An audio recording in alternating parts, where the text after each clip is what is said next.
Good afternoon. President Bongbong Marcos is urging his fellow Southeast Asian leaders to improve the Association of Southeast Asian Nations relations with external partners and uphold the rules-based international order. In his speech during the 44th ASEAN Summit in Laos, Marcos stresses the importance of boosting connectivity and resilience in the region to ensure its preparedness for emerging challenges and for future shocks.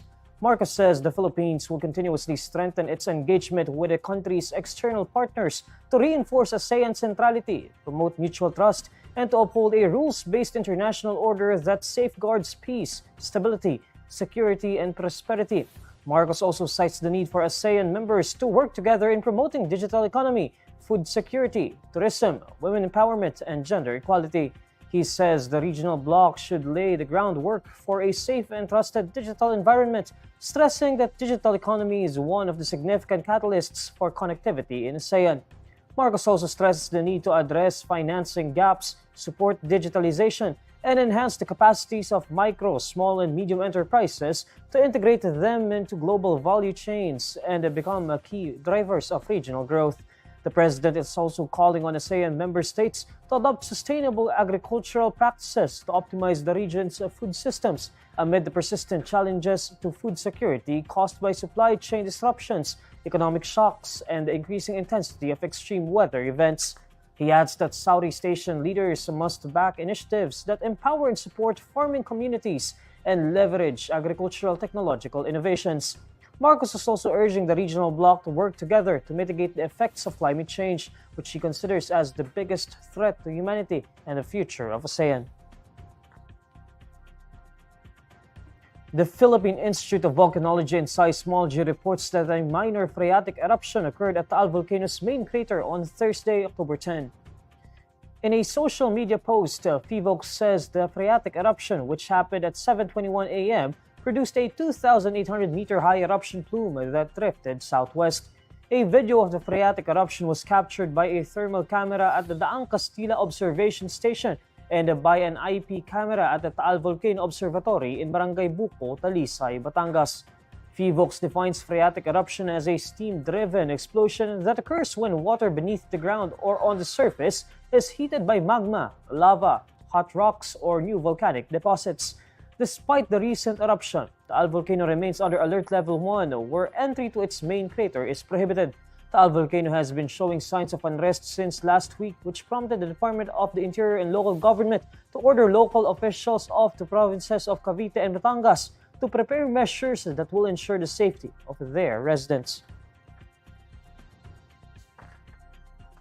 The Office of the Ombudsman is ordering a 6-month preventive suspension on Porac, Pampanga Mayor Jaime Capil, 9 other elected officials, and a licensing officer for gross neglect of duty in connection with the operations of a Philippine offshore gaming operators involved in alleged criminal activities in their town. Based on the 11-page order signed by Ombudsman Samuel Martires, the administrative case filed by the Department of the Interior and Local Government cited 21 respondents. Apart from Capil, the Ombudsman also suspends Vice Mayor Francis Lawrence Tamayo and Business Permit and Licensing Office Officer in Charge Emerald Vital. The town's municipal councilors, Roner Buan, Rafael Canlapan, Adrian Carrion, Regine Clarete, Esel Joy David, Hilario Di Malanta, Michelle Santos, and Jean Nuevi Venson were also suspended. Capil is the second town chief to be sanctioned by the Ombudsman for hosting illegal pogos after dismissed Mayor Alice Go of Bamban, Tarlac. According to the Ombudsman order, the inaction and failure to perform of Porac officials of their duties allowed the Lucky South 99 to continue operating despite several violations, including the issuance of business permits in 2021, 2022, and 2023 without meeting the required regulations.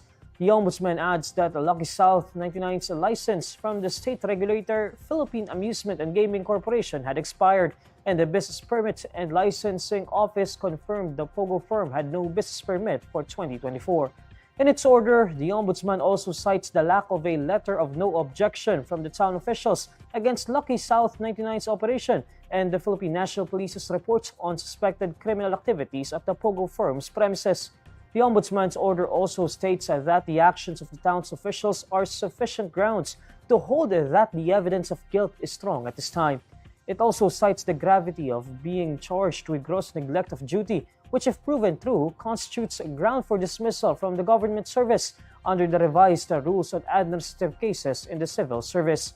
Lucky South 99 was raided and shuttered by law enforcement on June 4 on suspicion that it was involved in torture, human trafficking, and scamming activities. The raid, which was led by the Presidential Anti-Organized Crime Commission, rescued 207 people, including 127 Chinese, 23 Vietnamese, 4 Malaysians, and 3 Burmese. These are the stories you need to know today. I'm Neil Mercado. Follow INQUIRER.net on Facebook, X, YouTube, TikTok, Instagram, and Reddit. For more stories, visit INQUIRER.net. Good afternoon.